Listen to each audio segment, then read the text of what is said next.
Good evening, I'm Adrienne Arsenault. Tonight, the long-term care crisis.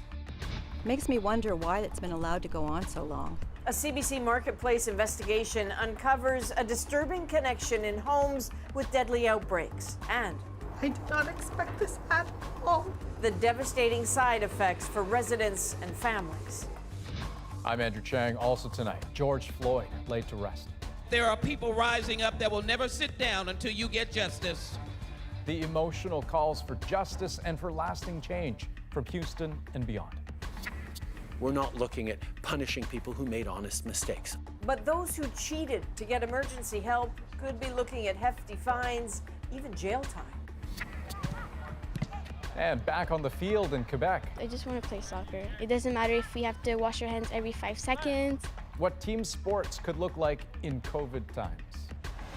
This is The National.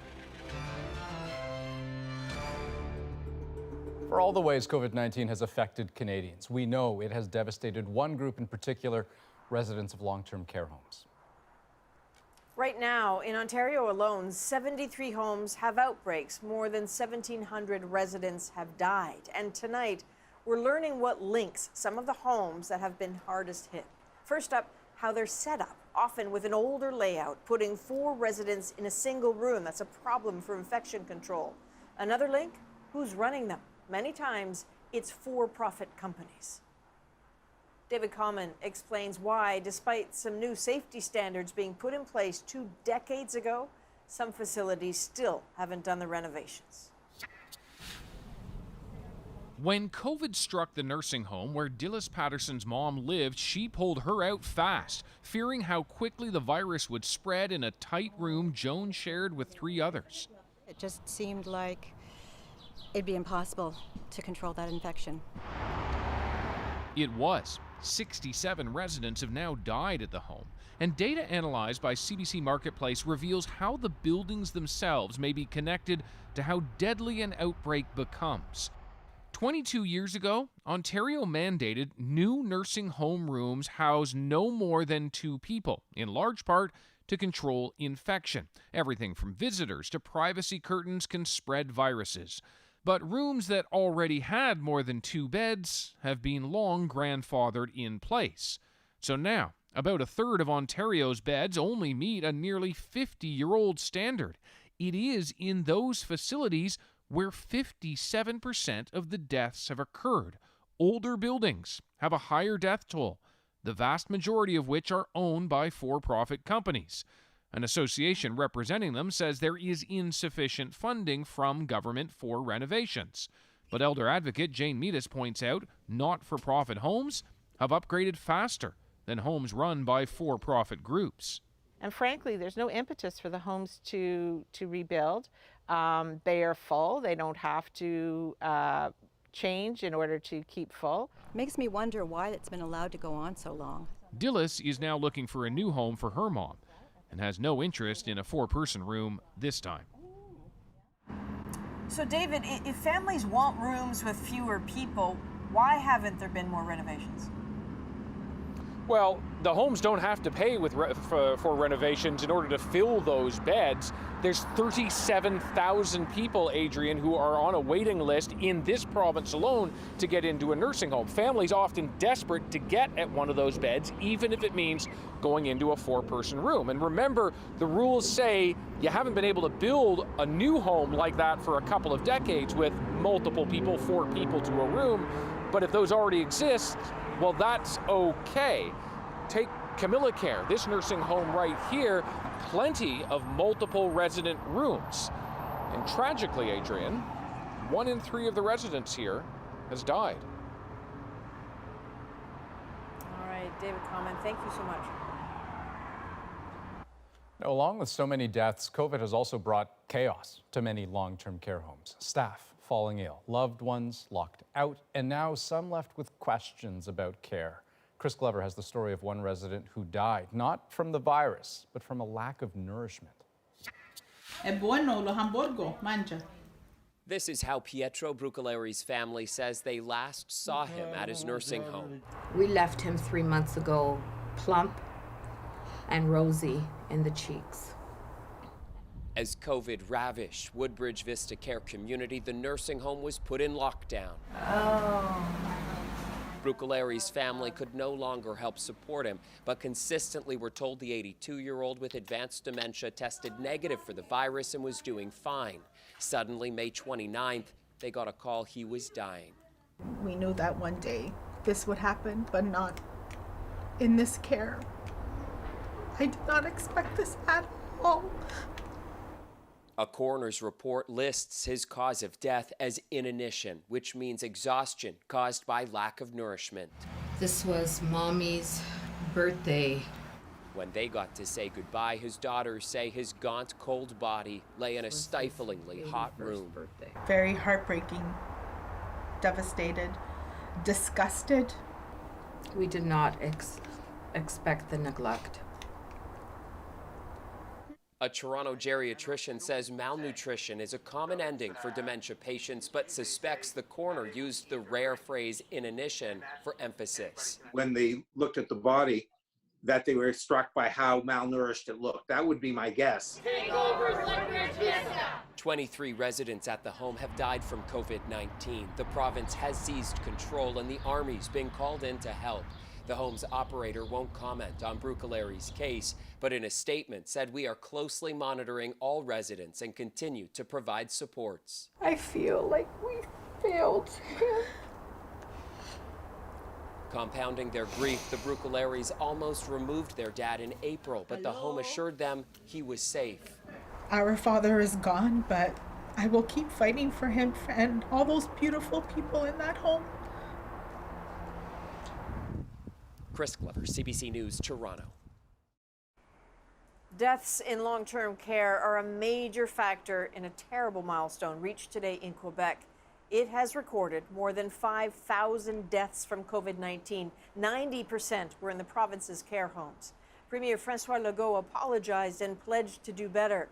Quebec makes up a large proportion of Canada's 7,900 coronavirus deaths. More than 96,000 people have tested positive across the country. In addition to the health crisis, millions have been out of work and have applied for government help. Well, today the Trudeau government announced what it intends to do about those who got funds who weren't entitled to them. David Cochrane explains. Not looking at punishing people who made honest mistakes. Obviously, this is a time for us to pull together as a country. He's not turning off the taps, but the Prime Minister wants to tighten the screws on fraud. But unfortunately, in every situation, there are a few criminals who will deliberately try to take advantage of a moment of solidarity. So new legislation with new penalties. If you accidentally got money you weren't entitled to, you will have to pay it back. But if you knew from the start you weren't entitled to the CERB, there's a fine of up to 300%. And if you try to get improper benefits going forward, you face a fine and up to 6 months in jail. They're effectively opening up the floodgates to retroactively charging people just for applying. The NDP isn't buying Trudeau's assurances that honest mistakes won't be punished and condemning other changes to make the CERB less generous, like reducing benefits to 2 weeks at a time from 4 and cutting off people who turn down the chance to return to work when it's reasonably safe. The idea is to urge people to move from the CERB to the wage subsidy and back to work. If we're going to have the economy recover, we're going to need to get workers back to the jobs they were in pre-COVID. And so it's, I think, really important that government make changes to CERB to ensure that it does just that. That's the line the Liberals are trying to walk to keep the benefits for the people who truly need them, but not make them a barrier to economic reopening. Of course, this is a minority parliament, so it's all subject to negotiation. David Cochrane, CBC News, Ottawa. Turning now to the story that has triggered waves of grief and outrage across the U.S. and around the world. George Floyd's death at the hands of a Minneapolis police officer inspired weeks of protest against anti-black racism. Today, his body was laid to rest in Houston. To millions, he is now a symbol. To family and friends, he was Big Floyd, and to a daughter, he is the dad who changed the world. Stephen D'Souza now with George Floyd's funeral and legacy. We may weep, we may mourn, we'll be comforted, and we will find hope. George Floyd was remembered today as someone larger than life. There was pain. I just want to say to him, I love you, and I thank God for giving me my own personal Superman. God bless you all. And there was anger. No more hate crimes, please. Someone said, make America great again. But when has America ever been great? Today's private service was as much about remembering his life as it was a call to action. Many here believe God gave Floyd a purpose. And that purpose was around the world, that there are people rising up that will never sit down until you get justice. Images of protests showed his impact. He changed not only this country, not only the United States, he changed the world. Presumptive Democratic nominee Joe Biden appeared in a taped message. When there is justice for George Floyd, we will truly be on our way to racial justice in America. And then, as you said, Gianna, your daddy will have changed the world. With him, a legal Reverend Al Sharpton delivered the eulogy, promising to stay with the family on the long road to justice. Until we know the price for black life is the same as the price for white life, we're going to keep coming back to these situations over and over again. After the service, Floyd's casket made a final procession as hundreds lined the route. Among those who waited hours in the heat, the hopeful, the mourning, and the inspired. I wanted to be the part of something that's the beginning of something that can be really big. Like, this whole situation is changing the world, and I'm just glad that we can be out here and be a part of it. Floyd was buried beside his late mother, a final goodbye for a man whose death sparked a movement that people here hope will live on. Stephen D'Souza, CBC News, Houston. Ontario Premier Doug Ford weighed in on growing calls to defund police in the wake of George Floyd's death. Here's what he said when asked about cutting the Ontario provincial police budget today. Well, I don't believe in that for a second. I think we need a strong police within our communities. What we do need to do is have higher standards. We need to focus on more training and community policing, get involved in the community. With some 6,200 uniformed officers, the OPP is the second largest police force in Canada after the RCMP. It polices more than 300 municipalities with an annual budget of over $1 billion. The concept of defunding the police includes moving money into social services. As Katie Nicholson tells us, this is a conversation renewed again after another call to police ended with a death. Yellow tape encircles the scene of another fatal police encounter, this one just north of Toronto. Police were called to this home after reports that a man inside was trying to set the place on fire. Neighbors say he had a history of strange behavior. Just 2 weeks ago, a 29-year-old woman in mental distress plunged to her death after police showed up at her apartment. It's not clear what happened, but Regis Korchinski-Paquette's death renewed calls from the Black community to defund the police, diverting police funding to other community support services, something echoed by this mental health advocate. Far too often, I feel like police escalate situations to the point that someone in crisis ends up dying. A CBC News analysis of 17 years of fatal interactions with police in Canada found that 42% of those who died were mentally distressed at the time. People like Michael Ellegon, a Toronto man gunned down as he ran towards police with a knife. And Paul Boyd, shot multiple times as he crawled toward Vancouver police.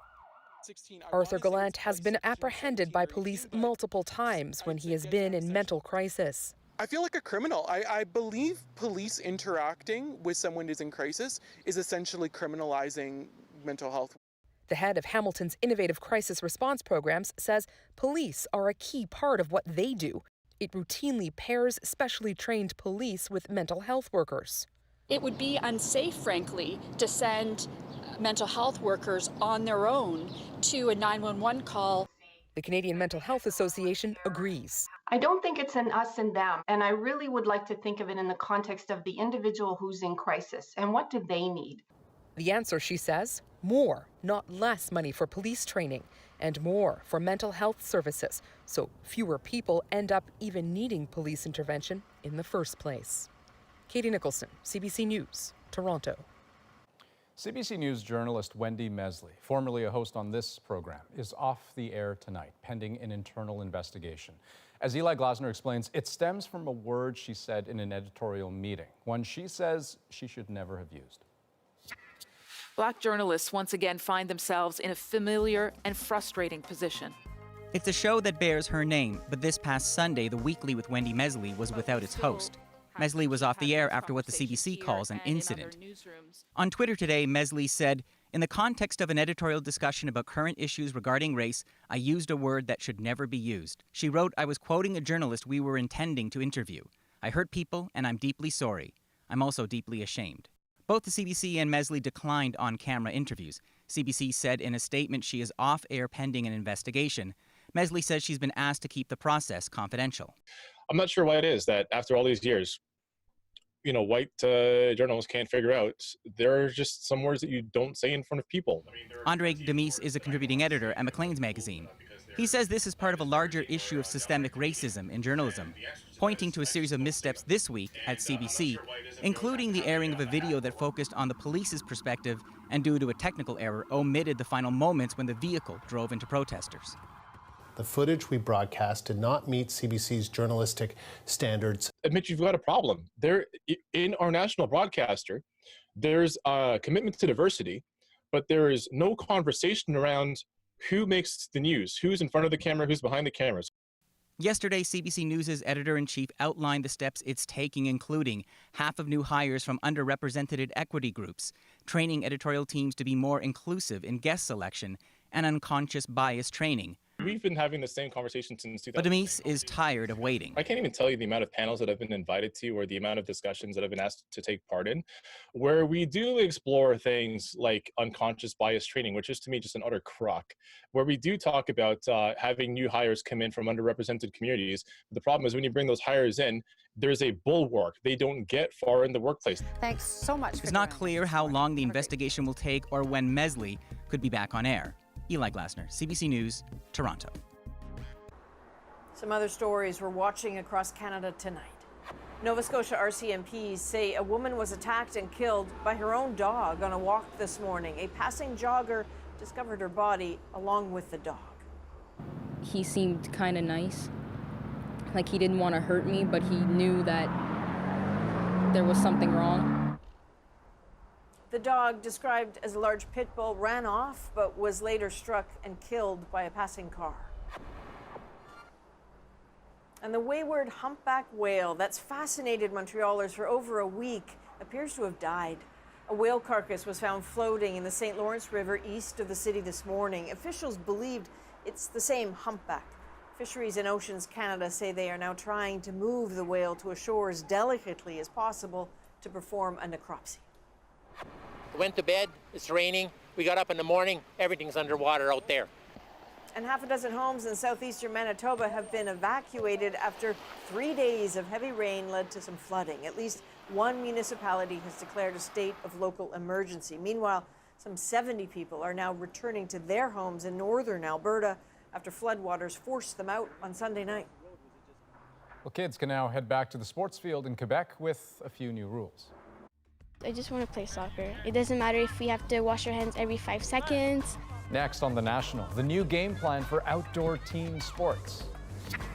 And couples forced apart by COVID-19 find a quiet spot along the border to reunite. A lot of the couples here call it Disneyland in North America because it's the happiest place on earth. And Canadians stuck at home looking for some puppy love. But what happens after the pandemic? It is a lifetime for the dog, right? I got 6 new friends. We're back in 2 minutes.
Watch this. A celebration erupting at a bar in Wellington. Patrons hit the floor at the stroke of midnight as New Zealand lifted physical distancing restrictions. The government says it has no active coronavirus cases.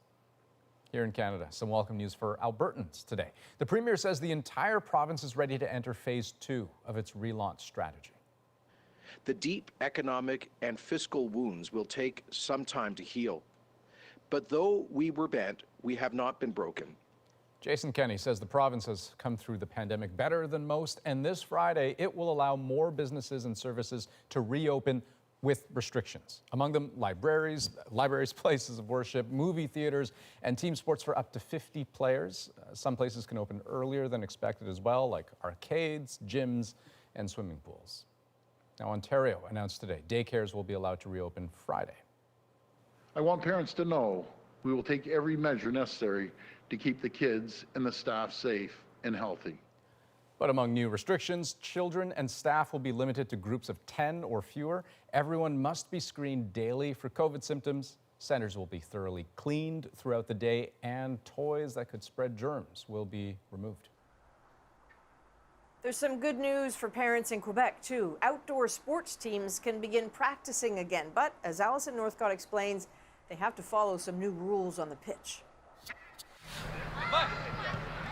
This is a practice to see how soccer can work in the time of COVID-19. First practice in Quebec. Finally, we find our fields back.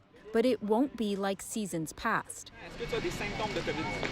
Athletes here will be screened for symptoms before they can play. There will be hand sanitizing, and instead of games, they'll do drills. I just want to play soccer. It doesn't matter if we have to wash our hands every 5 seconds, if we have to stay 2 meters apart. Along with the players and coaches, each practice will also have a dedicated person to ensure public health measures are followed on the field. The kids, they already are used to be 2 meters away, to wash their hands. Over here, the only thing we have to be careful is when the ball goes around, they tend to forget about it. It's not going to be sort of getting back on the field. It's going to be all the restrictions that we have. For baseball, he says it will take time and plenty of volunteers to be able to do it safely. Sanitize, take temperatures, supply masks, supply gloves, whatever we have to do to make a safe and sound atmosphere for the players. He says there will be some obvious differences, like no umpires behind the plate. 11-year-old Sanjay Shim is excited. He says staying home or playing with 2 people just isn't as fun as playing with a team. With Quebec cases trending down, this specialist says the risks are low if athletes stay outside and don't travel for games. The mixing of the teams could be a problem, but otherwise, if you have sports within the same area, as long as you wash your hands, you don't drool on top of one another, I think playing outside is actually quite safe. The hope here is that this first phase goes smoothly so more athletes can get on the field. Alison Northcott, CBC News, Blainville, Quebec. Now, as more cities and provinces open up and people head back to work, public transit will get busier. There are new measures in place to keep people safe and steps you can take to protect yourself, too. Take a look. So, you're back on the move. What should you expect taking public transit? Well, whether you take the train, the bus, or the subway, it's much quieter than usual. Fewer people, but also just literally quieter. There are no musicians playing, also nobody handing out newspapers or leaflets. There's a lot of people on transit and touching different surfaces. So if you were to touch a surface soon after somebody else did and then touch your face, yes, there is certainly a theoretical risk that you could pick up an infection that way. So keep your hands in your pockets and know that depending on the city you live in and the type of public transit you're taking, they may not actually be accepting cash, tickets, or tokens. So it's tap only. But people should be your main concern. So on buses, most cities allow rear boarding only. That's to protect the driver in front. Next station is Eglinton West. You may also find staggered seats marked off limits. That's to protect you. And by the way, a little tip if you find yourself on the subway, where you'll find the fewest people at either end of the train. Don't just grab the car closest to your exit. That's what everyone does. Spread out. Now, if you can't stay 2 meters away from other people, the advice these days is to wear a mask. And for heaven's sake, please, please, if you're sick, don't take public transit. Stay at home. But take it from me, I take the subway to work every day. Being safe in such a confined space means staying away from other people and touching as few things as possible. They are disinfecting their vehicles much more often, here in Toronto several times a day, but you can't count on that. So remember, the virus needs your help to get from your hands to your face. So don't touch, keep your hands clean, and keep to yourself. Restrictions on the Canada-US border from COVID-19 will likely remain in place for even longer. Sources telling CBC News tonight that an agreement has been reached to extend the measures. In the meantime, some families separated by the closure were able to reunite for the first time today thanks to a new exemption. But as Briar Stewart explains, those left out are forced to find some other ways to connect. The Peace Arch Park straddles the Canadian-American border in BC. It's a no-man's land of sorts, and these days a haven for cross-border reunions. And a fair number of weddings. Leah Basello, a Canadian, married her American boyfriend here. We've been together for 5 years. It was something in our plan already. It was a bit of sense of urgency because we don't know how long this is going to go on for. Starting today, immediate family members and common-law spouses are able to come to Canada, but they have to quarantine for 14 days. That length of time is problematic for some. Basello's husband is an essential worker in the U.S. You don't know what exactly it means, but I'm quite excited for the prospect of him coming back to Canada. The new rules don't apply to couples who have never lived together, so many will keep flocking to this park to find a quiet space on the grass, or for some more privacy, some even set up a tent. A lot of the couples here call it Disneyland in North America because it's the happiest place on earth for us that we get to meet up and hang out. But others have taken a different route to reunite. Even though restrictions have been in place at the borders for months now, several Canadians who've been turned away at land crossings have been able to fly into the United States to visit loved ones. That's what Madison Edge did. She knew she wasn't allowed to make the 1-hour drive to visit her fiancé in Washington State, but she discovered she was able to fly to Seattle, as U.S. authorities aren't being as strict at airports. I was quizzed quite heavily about my employment, my return ticket to Canada, what my fiancé does, but they eventually let me through. She and her partner are considered common law, so they will both make the journey north soon. As for the rest of the border restrictions, they're slated to be in place until at least June 21st. Briar Stewart, CBC News, Surrey. Next, a ground-level view of the U.S. protests from a Canadian photojournalist covering them. I saw them shaking their pepper spray bottles and actively attacking us. I didn't really see that coming. I need help, I'm a journalist. Journalists targeted by police, perspective from a professional witness, and the image that stuck with him.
Welcome back. Were it not for a witness, the brutality of the killing of George Floyd may not have been so known to the world. That video horrified the planet, and the people around the world reacted. These are protests spurred by the killing of George Floyd. The researcher behind this map, meticulously matching and verifying more than 2,000 dots and counting with news stories and social media posts. This is the view from 10,000 feet. All of it made real by these striking images from the ground. At times, this is a blood-stained window into the protests, with journalists attacked for bearing witness, just doing their jobs. You're under arrest. Okay. Do you mind telling me why I'm under arrest, sir? I'm a reporter with KPIX5. I have my media credentials.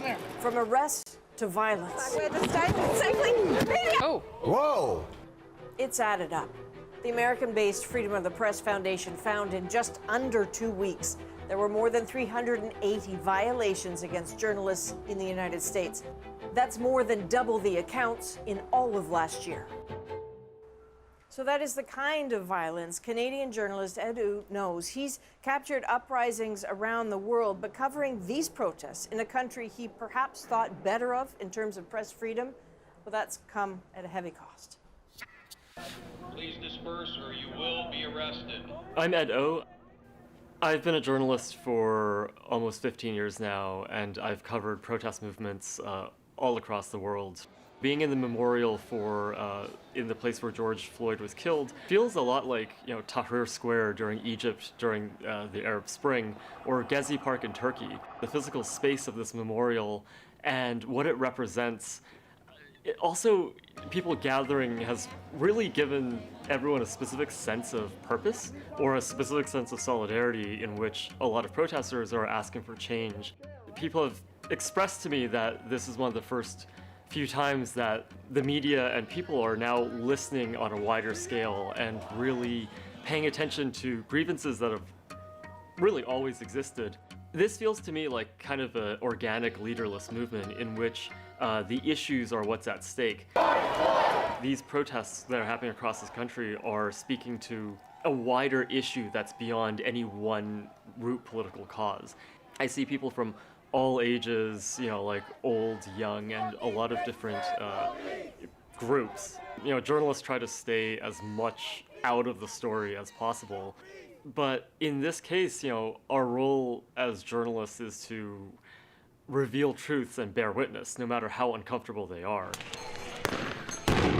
When governments are actively trying to silence journalists from being able to do that, what they're doing is they're effectively silencing the voice of every citizen and every protester. The attacks on the press here feels targeted in a way that I've never really seen before in the US. When I was pepper sprayed and tear gassed and beaten and had a concussion grenade explode in my face, covering a protest, I have been playing over in my head. Anytime we cover a protest or any sort of unrest, we're always thinking ahead, thinking of where we're going to go, where we're going to hide, how we can stay safe. And in that time, we made an active choice to stay very much within a group of journalists off to the side. Things changed when they actively lobbed and fired concussion grenades in our direction and advanced on us. The cops, I saw them shaking their pepper spray bottles and actively attacking us. I filmed this, and that was the one factor, is that I didn't really see that coming. I need help. I'm a journalist. I need help. If we as journalists are unable to tell these stories or are unable to capture what's going on in the streets, a lot of power will go unchecked. One thing that's been really powerful and has really affected me is going to the site where George Floyd was killed. I see a lot of people go up to the exact site and I see them breaking down in tears. I took a photo of this woman, Veronica Clark, as she embraces her brother, Joe. And in this picture, I just saw such a pain and also such a release, but also such a solidarity that things in America have gotten to this point where a lot of this population sees themselves in what happened on the street. And to see this level of catharsis is both tragic and quite inspiring. I think it shows how overdue a lot of these conversations really are. Okay, in just a moment, we are going to have Dr. Isaac Bogosh in to answer your COVID-19 questions. Here's one of them that we'll answer. When we travel again and have temperature checks at travel locations, will a thermometer be able to distinguish fever from sweating or hot flashes? He's got a lot to say about this. Don't go anywhere.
Welcome back. Tonight, we are once again answering your COVID-19 questions. And joining us now, infectious diseases specialist Dr. Isaac Bogosh, who has recently been appointed by the province of Ontario to a team collecting and analyzing COVID-19 data. Though, Dr. Bogosh, that work is pretty in early stages right now. Yeah, it absolutely is. But we're basically looking at getting all the right data housed in the right place so that policymakers and researchers can use this data to really help Ontario and hopefully the rest of Canada fight this pandemic. Okay, well, we'll have to book some time later to talk more about that. But let's get to some of the questions that we've been getting for you. Here's one. Are health authorities expecting large outbreaks of COVID-19 in cities where protest marches took place this past week? And I guess that's cities in Canada and the U.S. Yeah, certainly no one would be surprised if there was a spike in cases. We know that exacerbating factors might be some of the protests where we saw hundreds or even thousands of people clustered together closely.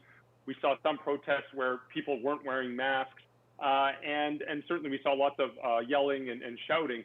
And of course, in those settings, it would come to no surprise if infection was transmitted. There's other protests where we saw mitigating factors. I mean, all of these were outside, so being outside is extremely helpful. Some places we saw people spread apart, and we saw a high proportion of mask wearing in some protests as well. So in those settings, I think it would be much less likely for this infection to be transmitted. Okay, so here's the crystal ball question. I mean, given all that, and given the pace of reopening, particularly here in this country, here's another question. What are the chances that COVID-19 will continue through the summer? I think the chances are extraordinarily high. We know that there's very little immunity in the population. We know that there's a high burden of infection in many parts of the world, including South America, even the southern United States, South Asia.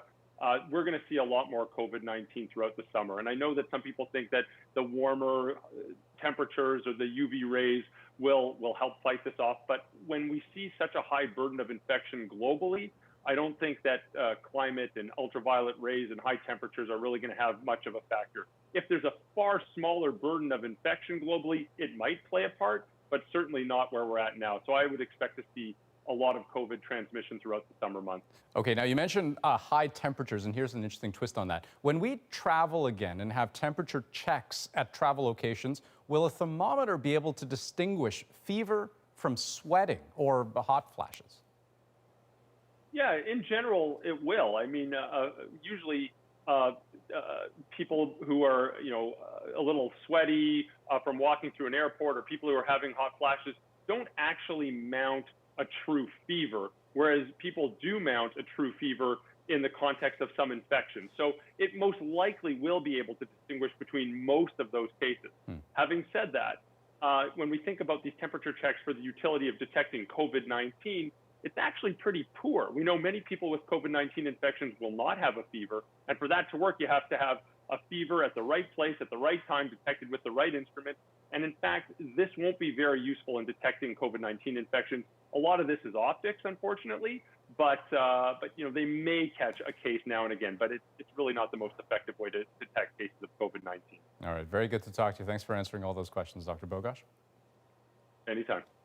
And hey, if you've got more COVID-19 questions, you can send them in. Message us directly on Instagram at CBC The National, or send an email at covid@cbc.ca. During the course of the COVID-19 pandemic, another deadly problem in this country has become even worse: opioid overdoses. As the CBC's Vic Adopia tells us, both Ontario and British Columbia have seen a spike in drug deaths. Writing poetry, a diversion from 3 months of pandemic upheaval. Except for the safe injection sites, I didn't know really anywhere else to go to stay warm or to be safe. When the pandemic hit, she was sleeping here. Her struggle with heroin then went from bad to worse. We've agreed to protect her identity. I OD'd 3 times and woke up, alone because I was using alone. Ontario is experiencing an unprecedented spike in drug deaths, a 25% increase in fatal overdoses compared to the same period last year, according to preliminary numbers. From the frontline workers we work with around the province, they're all saying deaths are going up. But to hear that number and to see that number, I was not expecting it to be that high. Ontario is not alone. BC saw a 39% jump in overdose deaths in April compared to the same month last year. And in Alberta, the number of opioid-related 911 calls doubled from March to May. Health officials blame increasingly toxic street drugs laced with fentanyl, replacing the usual opioid supply chain. And then you add COVID into the mix. I mean, it's just a disaster of epic proportions. This psychiatrist treats patients with addictions. It's very stressful to be socially isolated and fearful of catching COVID-19.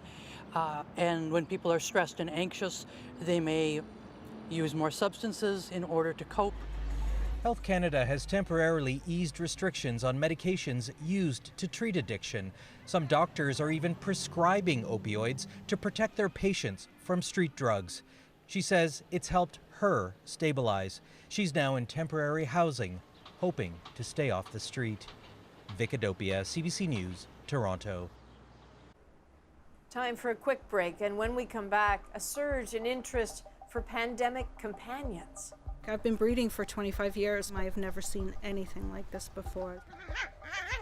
A lot of Canadians stuck at home are looking for puppies, but what happens when life goes back to normal? We'll be right back. I've got 6 new friends.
I'm hitting the road to look at the issues we don't always see and find the people doing things better.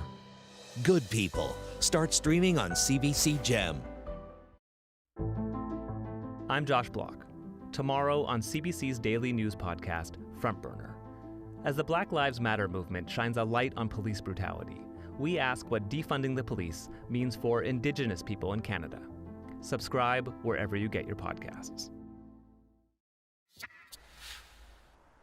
Well, COVID-19 has meant boredom and a fair amount of loneliness for many people. And it turns out a side effect of avoiding each other is a giant demand for puppies.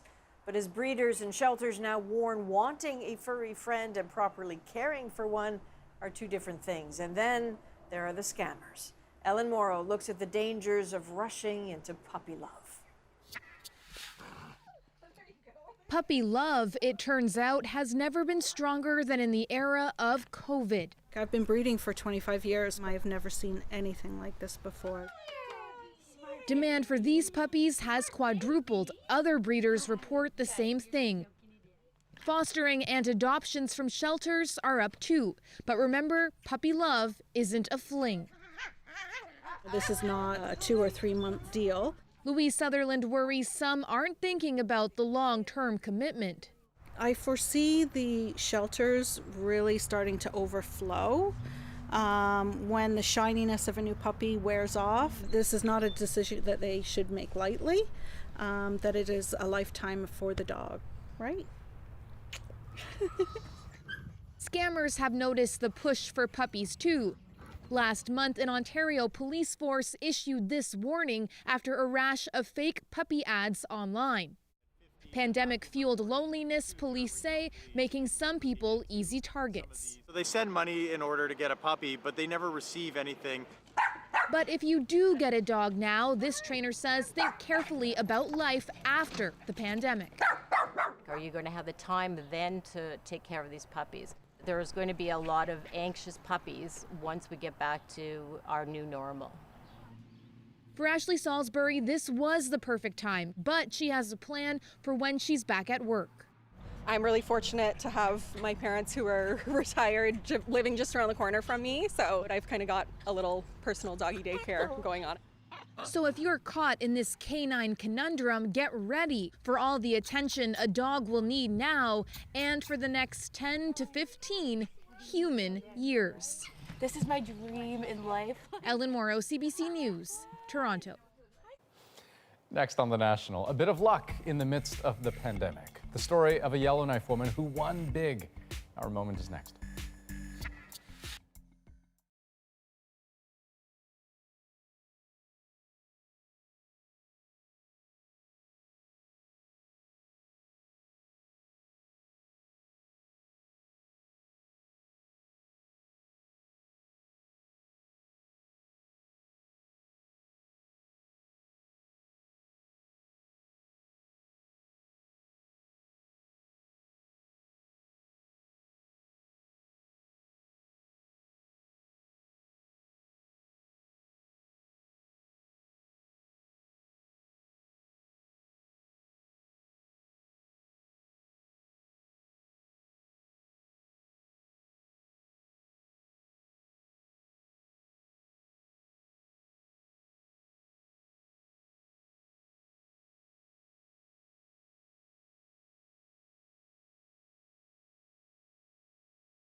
For the latest coronavirus pandemic updates, breaking news, and top stories, our top priority is to get you the help you need.